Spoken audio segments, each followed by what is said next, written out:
Bancada Fretilin husu Ministra Educação apresenta dados hoditaka escola classe paralela ao lokasa iha wagia.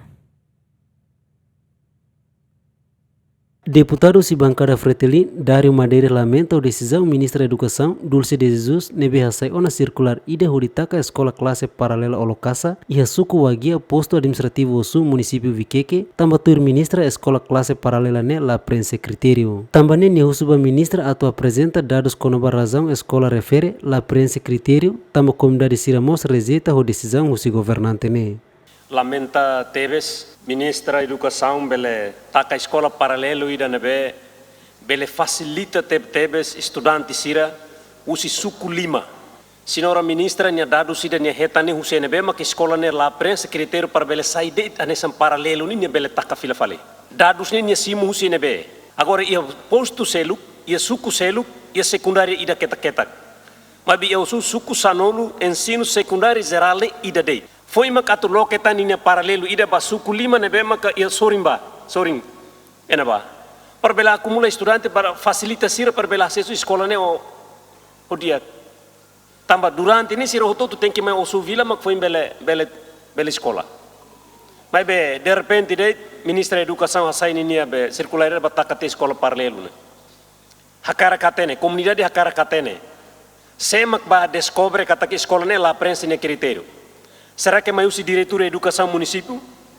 Então, né, hamos dúvidas de que bote Teves. Diretor da educação, né, da parece a mentalidade, hanesamos uluk na fatin karik. Escola ida facilita Teves povo nia wansira para bel acesso. De repente, de bataka fila fale. Diretor da educação nia decisão, nia recomendação, mataka escola né, diretor né mentalidade na fatin anesa uluk mentalidade Indonesia nian. Inya uluk mos dalam rumah nya lagosta ukunan maknya halur sasan sirane sane. Akar isola povo newan para bela acesso à educação. Vice-ministro Assunto Parlamentar Aderi Tugudehan, questão ne competência Ministério da Educação nia, também nesse atoba Ministra da Educação onde responde ba problema ne. Existência escola filial sirnebe que existe durante ne ni efetividade da operacionalização ne dia lá ho dia kalai necessidade de escola filial olai. Então, em contexto nemak Ministério da Educação desenha ser programa e sai mapamento da kata ia necessidade atau escola balo taka escola filial ser taka ho sel utang net tuir ponto de vista Ministério da Educação hanya gestor do setor educação e território nacional.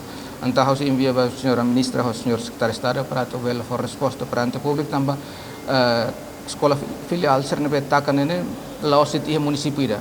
Acontece em Manufai, acontece em Baucau, acontece em município Salcelo, Viqueque, antes senhor deputado se refere lorong hirane, e ao se envia a senhora ministra ao senhor secretário de Estado para tu ver a explicação e mais detalhe, ao levar adiante a resposta para assunto ne também questão técnica operacionalização do Ministério da Educação ne, então em kata senhora ministra ao senhor secretário de Estado bele se for resposta escrita para ponto situação da escola filial sira, nebe que taka razões saída maktaka Fuano infalicata que na las movimento juventude osu oan realiza conferência imprensa onde rejeita decisão Ministra da Educação nia tamatur sirania hare escola paralela ne tulun tebe estudante sira usi suku lima nebe pertence e posto administrativo osu hanesan suku wagia osorua waibobo builo no suku nareka Luciano Amaral GMN.